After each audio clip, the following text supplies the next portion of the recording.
स्वागत है आपका। इंडिया टीवी देख रहे हैं आप। आपके साथ मैं हूं प्राची पाराशर। 2024 में दिल्ली की सत्ता में नरेंद्र मोदी की वापसी तय है। जीत कितनी बड़ी होगी, समीकरण कितने सटीक साबित होंगे, इसकी झलक 2023 के सेमीफाइनल से सबके सामने आ चुकी है। एक एक फॉर्मूला सटीक साबित हुआ है, एक एक तीर निशाने पर जाकर लगा है, एक एक समीकरण सही साबित हुआ है। प्रधानमंत्री नरेंद्र मोदी पर जनता का भरोसा लगातार बढ़ता जा रहा है। कांग्रेस को जोर का झटका बड़ी जोर से लगा है। कैसे प्रधानमंत्री नरेंद्र मोदी की 2024 में जीत तय है, देखिए इस रिपोर्ट।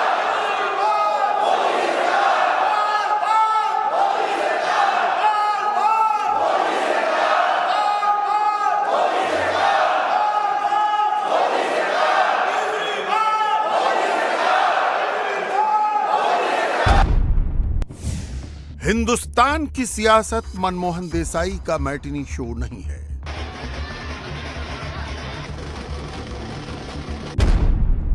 दिसंबर 2023 ने मई 2024 के नतीजे तय कर दिए हैं।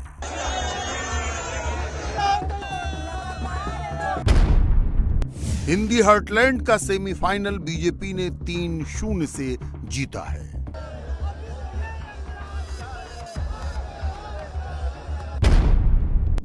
दक्षिण में कर्नाटक के बाद तेलंगाना बीजेपी का अगला गढ़ होगा, ये तय हो गया है। पॉलिटिक्स परसेप्शन का खेल है तो एक भरोसे का भी नाम है। हिंदी पट्टी को मोदी पर भरोसा है, मोदी की गारंटी पर भरोसा है, ये एक बार फिर साबित हुआ। वर्तमान चुनाव नतीजों के आधार पर कहूं तो जो विपक्ष में बैठे हुए साथी हैं, ये उनके लिए गोल्डन अपॉर्चुनिटी है। इस सत्र में पराजय का गुस्सा निकालने की योजना बनाने के बजाय इस पराजय में से सीख करके पिछले 9 साल से चलाई गई नकारात्मकता की प्रवृत्ति को छोड़ करके इस सत्र में अगर सकारात्मकता के साथ आगे बढ़ेंगे तो देश उनके तरफ देखने का दृष्टिकोण बदलेगा, उनके लिए एक नया द्वार खुल सकता है। और वो विपक्ष में है तो भी उनको एक अच्छी एडवाइस दे रहा हूं कि आइए सकारात्मक विचार लेकर के आइए। अगर हम 10 कदम चलते तो आप 12 कदम करके फैसला लेकर के आइए। हर किसी का भविष्य उज्जवल है, निराश होने की जरूरत नहीं है, लेकिन कृपा करके बाहर के पराजय का गुस्सा सदन में मत उतारना। हताशा निराशा होगी, आपके साथियों को आपका दम दिखाने के लिए कुछ न कुछ करना भी पड़ेगा, लेकिन कम से कम लोकतंत्र के इस मंदिर को वो मंच मत बनाइए। और अभी भी मैं कहता हूं, मैं मेरे लंबे अनुभव के आधार पर कहता हूं कि थोड़ा सा अपना रुख बदलिए, विरोध के विरोध का तरीका छोड़िए, देश हित में सकारात्मक चीजों का साथ दीजिए, अच्छी उसमें जो कमियां हो उसकी डिबेट कीजिए। आप देखिए देश के मन में आज जो ऐसी कुछ बातों पर नफरत पैदा हो रही है, हो सकता है वो मोहब्बत में बदल जाए, तो मौका है, ये मौका जाने मत दीजिए। और इसलिए हर बार मैं करबद्ध प्रार्थना करता रहा हूं कि सदन में सहयोग दीजिए। आज मैं राजनीतिक दृष्टिकोण से भी कहना चाहता हूं कि आपका भी भला इसमें है कि आप देश को सकारात्मकता का संदेश दें। आपकी छवि नफरत की और नकारात्मकता की बने, वो लोकतंत्र के लिए अच्छा नहीं है। लोकतंत्र में विपक्ष भी इतना ही महत्वपूर्ण है, उतना ही मूल्यवान है और उतना ही सामर्थ्यवान भी होना चाहिए। और लोकतंत्र की भलाई के लिए मैं फिर से एक बार अपनी ये भावना को प्रकट करता हूं। बीजेपी इस बार किसी सूबे में किसी चेहरे पर चुनाव नहीं लड़ रही थी। बकौल मोदी ये चुनाव बीजेपी कमल निशान पर लड़ रही थी, मगर मोदी का मतलब कमल, कमल का मतलब नरेंद्र मोदी, ये साबित हुआ है। राजस्थान में रिवाज जीता और गहलोत का राज हारा, मगर इस जीत में ईंधन ब्रांड मोदी का ही था।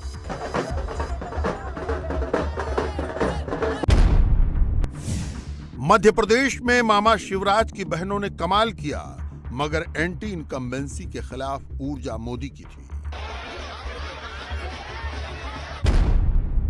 कमाल तो छत्तीसगढ़ में हुआ, जहां भूपेश बघेल को ग्लैडिएटर माना जा रहा था, मगर मोदी बीजेपी के सेवियर साबित हुए।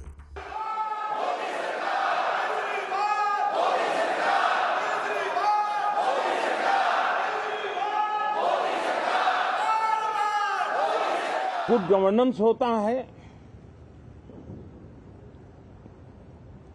पूर्णतया जनहित के लिए समर्पण होता है, तो एंटी इनकम्बेंसी ये शब्द इरेलेवेंट हो जाता है। और हम लगातार ये देख रहे हैं, कोई इसको प्रो इनकम्बेंसी कहे, कोई इसे गुड गवर्नेंस कहे, कोई उसे ट्रांसपेरेंसी कहे, कोई उसे राष्ट्रहित की जनहित की ठोस योजनाएं कहें, लेकिन ये लगातार अनुभव आ रहा है।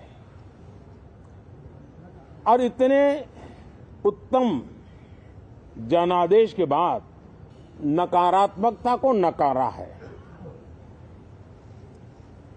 मैं लगातार सत्र के प्रारंभ में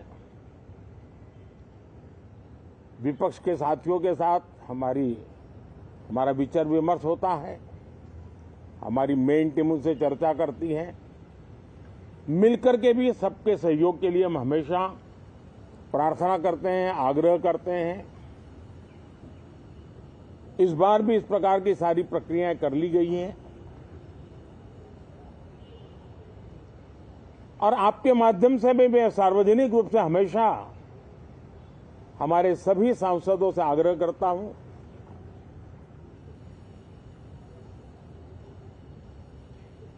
लोकतंत्र का ये मंदिर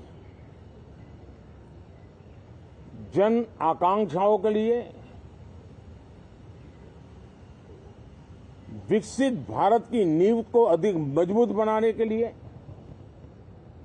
बहुत महत्वपूर्ण मंच है। मैं सभी माननीय सांसदों से आग्रह कर रहा हूं कि वो ज्यादा से ज्यादा तैयारी करके आएं।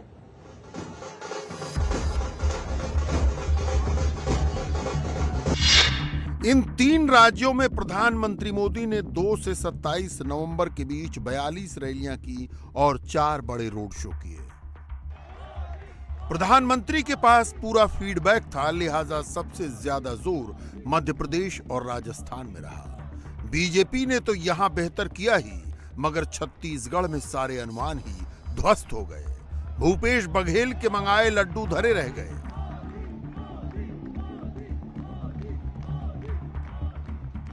मगर दिल्ली में हिंदी पट्टी के राज्यों की बंपर जीत के बाद जब पीएम मोदी पार्टी के मुख्यालय पहुंचे तो उनकी भव्य आगवानी हुई। नारे मोदी की दी गारंटी के थे। गारंटी है भाई, गारंटी है। और कुछ लोग तो कह रहे हैं कि आज की इस हैट्रिक ने 24 की हैट्रिक की गारंटी दे दी है। साथियों,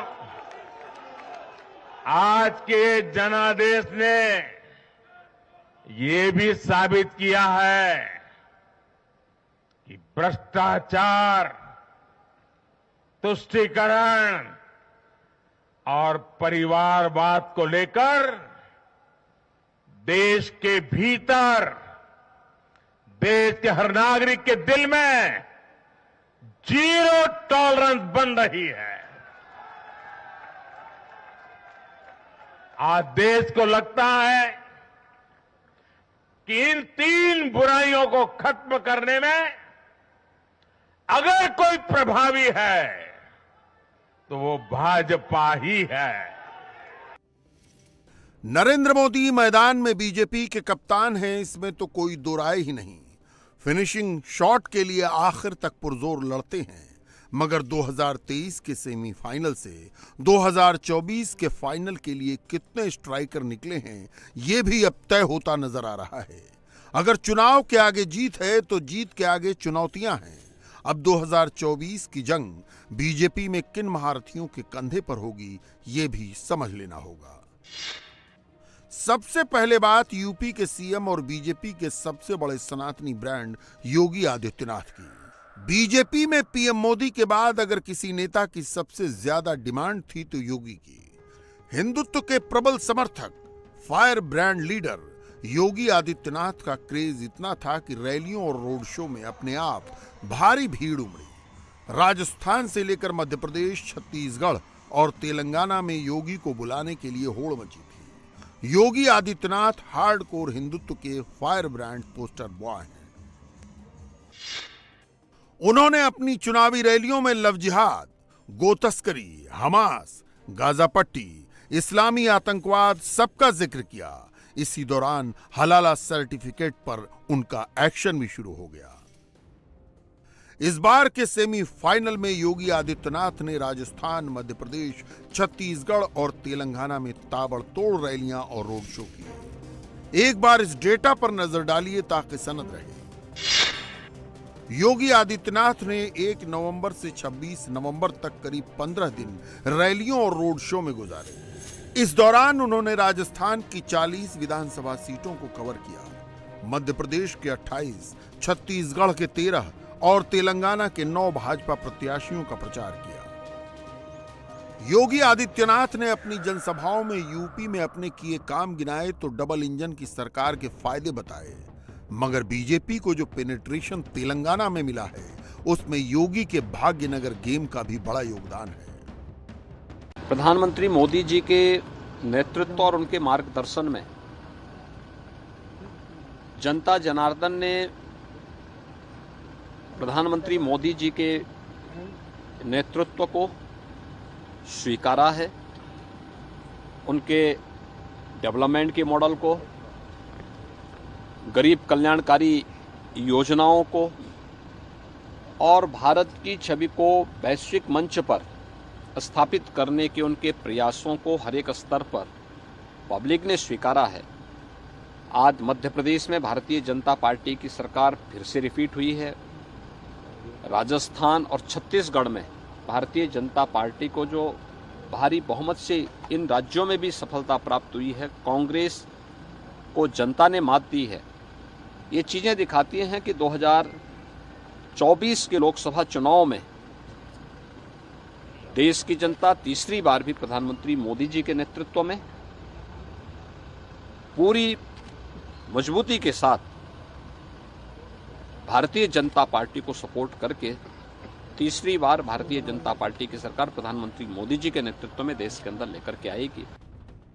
मगर सबसे बड़ा गेम तो मध्य प्रदेश में हुआ है, जहां कहा जा रहा था कि शिवराज सिंह चौहान अब फटीग फैक्टर हो गए हैं।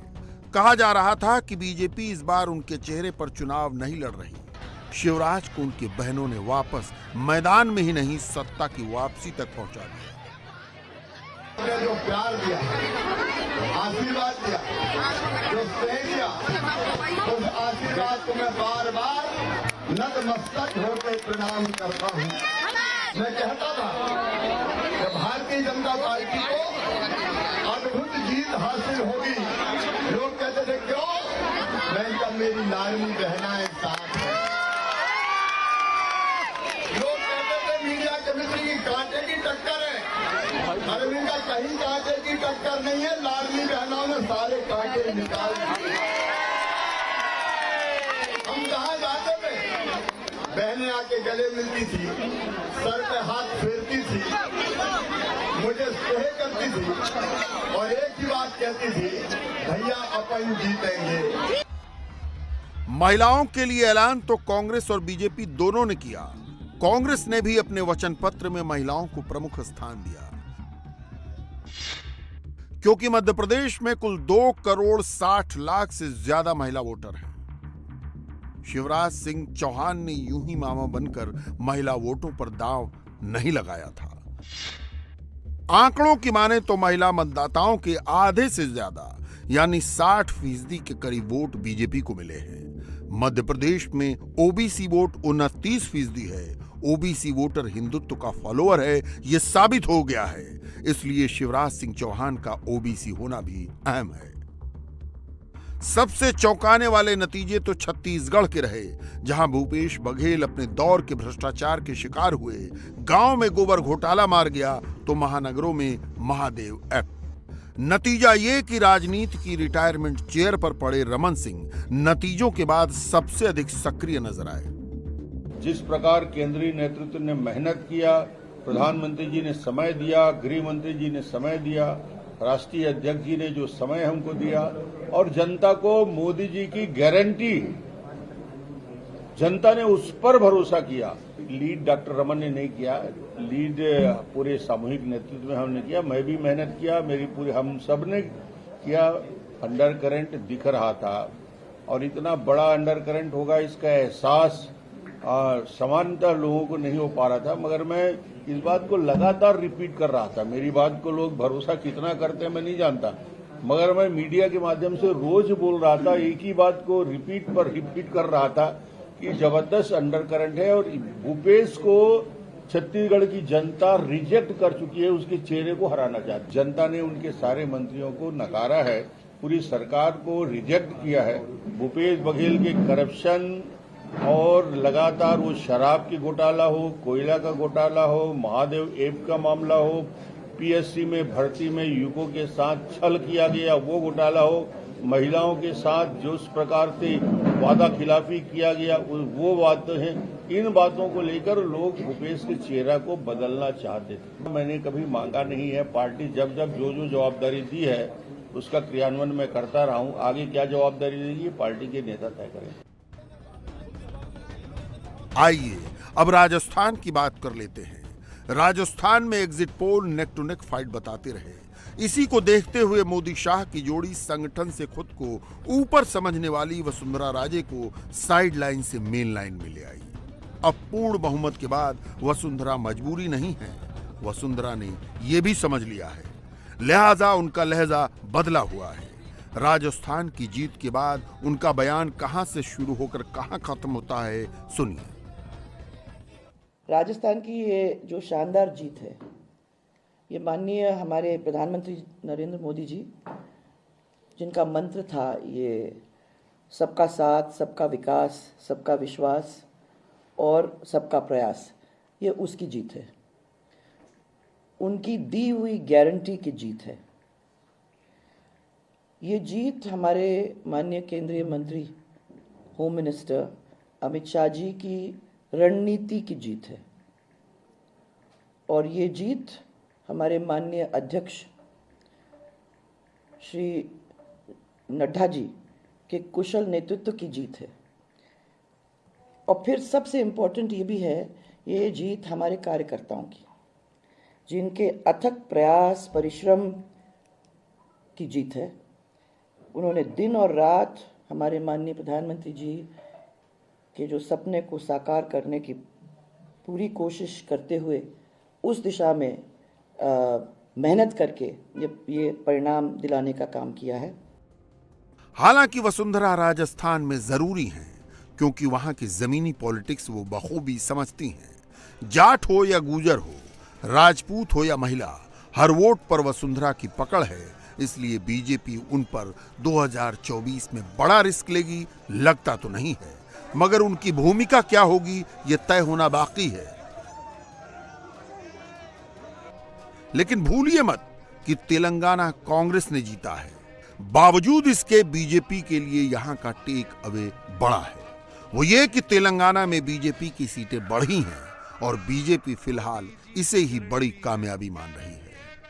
ये तेलंगाना का अफसाना अगर आप समझें तो इसको आप ऐसे समझ सकते हैं कि एक तरफ थी एमआईएम और एक तरफ थी कांग्रेस। कांग्रेस कहती थी कि भाई मुस्लिम वोटों से कि मैं तो तेरा आशिक पुराना, तो इधर टीआरएस वाले थे, वो कहते मैंने आरक्षण दिया, मैंने तुमको स्पेशल ये दिया, देख मेरा कारनामा। तो उधर एमआईएम वाले थे, वो कहते थे देख मेरा खानदानी घराना। तो ये जो जवाबी कव्वाली हो रही है इनमें, तो ये जितने जवाबी कव्वाल हैं अब उनको ये डर लगने लगेगा कि मुझसे ज्यादा बड़ा सुर कोई दूसरा ना लगा ले। इसलिए मुझे लगता है कि इस इंडिया गठबंधन का मिले सुर मेरा तुम्हारा न होकर यह हश्र होने वाला है कि सुर ना सजे क्या गाऊं मैं, कि अगर मुस्लिम कर्नाटक में भी कांग्रेस की तरफ जाता दिखा, तेलंगाना में भी कांग्रेस की तरफ जाता दिखा, तो ये पेशानी पे बल उन क्षेत्रीय दलों के पर पड़ेंगे जो कोई MY कॉम्बिनेशन बना के बैठा है, कोई बंगाल में कहता हमारी तो गिनती ही 30% से शुरू होती है। तो मुझे लगता है कि ये उनके बीच के खींचतान की संभावना इसमें अधिक दिखाई पड़ती है। कांग्रेस वर्किंग कमेटी फिलिस्तीन पे प्रस्ताव पारित कर रही है, सोनिया गांधी जी अखबार में आर्टिकल लिख रही हैं, प्रियंका गांधी जी ट्वीट कर रही हैं। ठीक है, अंतर्राष्ट्रीय समस्या है, आप लिखना चाहते हैं तो बताइए किस अंतर्राष्ट्रीय समस्या पे आपने इससे पहले आर्टिकल लिखा, प्रस्ताव पारित किया? रशिया यूक्रेन पे किया क्या? चाइना ताइवान पे किया क्या? यह बताइए। नॉर्थ और साउथ कोरिया पे किया क्या? या आपने सीरिया और इराक के ऊपर किया? या अचानक आपको सारा अंतर्राष्ट्रीय समस्याओं का ज्ञान? यानी वो ये कह रहे हैं कि जो कट्टरपंथी हैं, जो आतंकवाद और अतिवाद का समर्थन करते हैं, वही मुसलमानों के असली रिप्रेजेंटेटिव हैं। 2024 की दीवार पर लिखी इबारत अब सबकी समझ में आ रही है, मोदी है तो मुमकिन है।